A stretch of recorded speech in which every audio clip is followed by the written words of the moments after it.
ketika orang itu menyadari akan kebesaran Allah Subhanahu wa taala, maka dia akan menganggap segala sesuatu yang ada di sekitarnya itu adalah hal yang kecil. Bismillahirrahmanirrahim. Assalamualaikum warahmatullahi wabarakatuh. Alhamdulillah wassalatu wassalamu ala Rasulillah wa ala alihi wa sahbihi wa mawalah wa manittabah. Ikhwan dan akhwat sekalian yang Allah muliakan, Al-Qur'an turun untuk pertama kalinya dimulai dengan ayat Iqra yang artinya bacalah. Kita tahu bahwa masyarakat di mana Al-Qur'an turun saat itu, mereka adalah masyarakat yang terbelakang, masyarakat yang menderita krisis multidimensi yang sangat parah. Mereka berada di degradasi moral yang paling parah, krisis kepemimpinan, krisis sosial, krisis budaya, krisis ekonomi. Kita melihat bagaimana masyarakat pada saat itu mereka saling berperang satu sama lain. Peperangan tidak pernah berhenti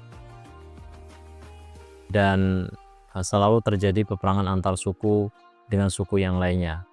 Kemudian dari sisi struktur sosial misalkan banyak sekali perbudakan dan bagaimana kaum wanita saat itu tidak memperoleh hak-haknya sama sekali. Dan bahkan dari sisi moral mereka berada di moral yang paling rendah.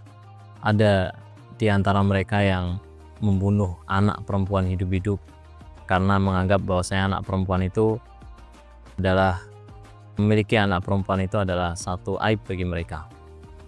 Dan berbagai macam krisis-krisis yang lainnya yang mengantarkan masyarakat saat itu berada di jurang krisis yang sangat parah.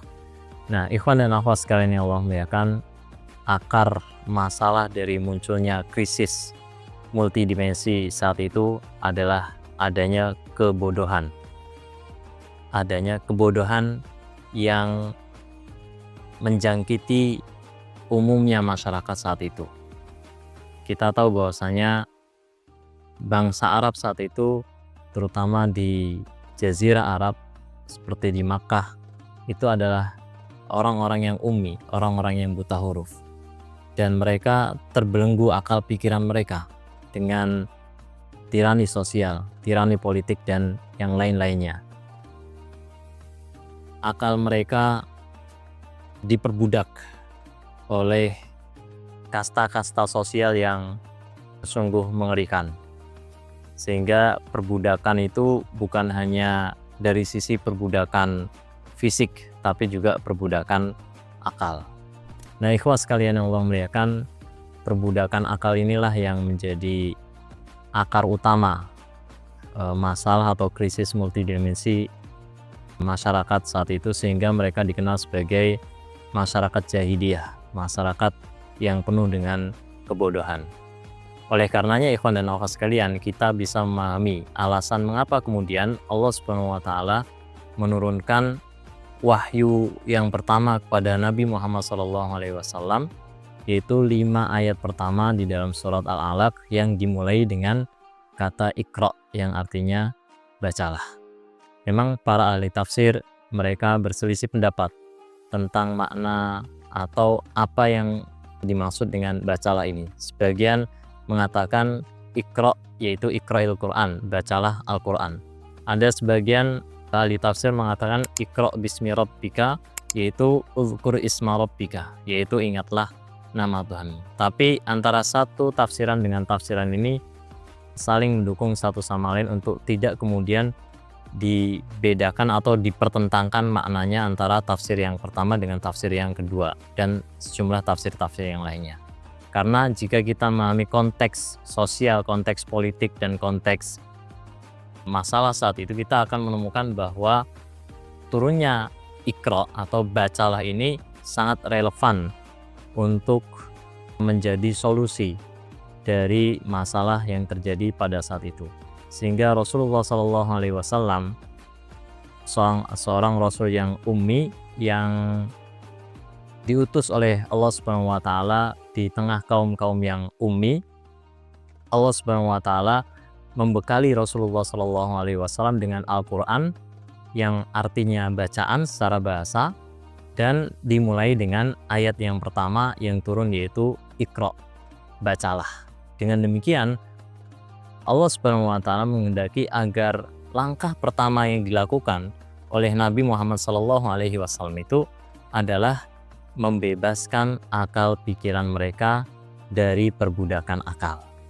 Sekali, langkah pertama yang dikehendaki oleh Allah Subhanahu wa Ta'ala untuk menjadi jalan kemajuan peradaban masyarakat Arab saat itu adalah dengan memulai dari pikiran mereka, membebaskan akal mereka dari tirani sosial, membebaskan akal mereka dari kejahiliahan, dari kebodohan. Karena akal itu adalah sumber kebebasan. Akal itu adalah sumber pengetahuan. Akal itu adalah sumber kepribadian dan karakter.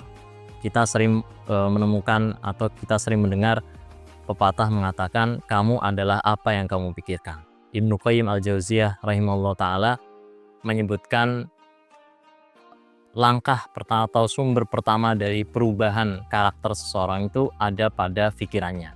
Sehingga ketika seseorang punya pikiran yang baik, maka lahirlah karakter yang baik. Sebaliknya, jika seseorang memiliki pikiran yang buruk, maka karakternya akan menjadi buruk. Maka Allah Subhanahu wa Ta'ala menghendaki agar Rasulullah SAW membebaskan atau mencerahkan pikiran-pikiran masyarakat bangsa saat itu, masyarakat bangsa Arab saat itu, agar pikiran mereka tercerahkan. Sehingga mulai dengan pikiran ini, mereka kemudian bertanya kembali akan hakikat hidup mereka. Mereka mulai bertanya kembali akan siapa sebenarnya jati diri mereka. Mereka kemudian berpikir kembali apa tujuan mereka hidup di dunia. Maka banyak ayat-ayat yang turun. Yang pertama di periode dakwah Nabi SAW di Madinah itu mengenalkan masyarakat Arab saat itu tentang tauhid, mengenalkan masyarakat Arab saat itu tentang akidah, mengenalkan masyarakat Arab saat itu tentang hakikat tujuan hidup mereka melalui ayat-ayat yang berisi tentang kehidupan hari akhir atau kehidupan setelah kematian. Jadi ikhwas sekalian yang Allah muliakan, ketika orang itu menyadari akan kebesaran Allah Subhanahu wa Ta'ala, maka dia akan menganggap segala sesuatu yang ada di sekitarnya itu adalah hal yang kecil. Maka orang Arab saat itu, masyarakat Arab saat itu, ketika menyadari melalui ayat-ayat Allah Subhanahu wa Ta'ala yang pertama kali turun, yang pertama-tama turun pada periode dakwah Nabi di Madinah, yang banyak sekali mengandung aspek-aspek akidah, yang banyak sekali mengandung nilai-nilai tauhid, nilai-nilai tauhid uluhiyah atau rububiyah dan asma wa sifat, mereka menyadari akan kebesaran Allah Subhanahu wa Ta'ala, sehingga mereka mampu menyelesaikan masalah-masalah yang ada di tengah-tengah mereka, menyelesaikan masalah ekonomi, menyelesaikan masalah tirani, menyelesaikan masalah sosial dan beragam krisis yang multidimensi yang lainnya. Inilah hikmah mengapa Allah Subhanahu wa Ta'ala menurunkan untuk pertama kalinya ayat atau Al-Quran kepada Nabi Muhammad SAW yang dimulai dengan kata Iqra, artinya bacalah. Kita bisa mengambil hikmah, ikhwan dan akhwat sekalian, bahwa apabila kita ingin melakukan perubahan besar dalam kehidupan kita, baik secara individu, baik sebagai individu atau secara kolektif sebagai masyarakat atau komunitas, maka mulailah dengan merubah alam pikiran kita. Dan wasilah terbaik di dalam kita merubah alam pikiran kita adalah dengan membaca, meningkatkan literasi kita ya dengan baik, terutama literasi kita terhadap agama ini dan literasi kita terhadap dua sumber utama agama ini, yaitu Al-Quran dan Sunnah.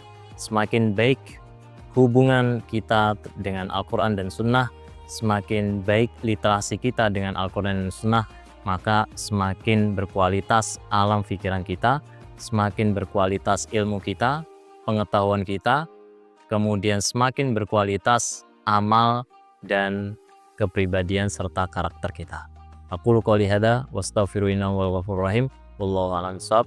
Assalamualaikum warahmatullahi wabarakatuh.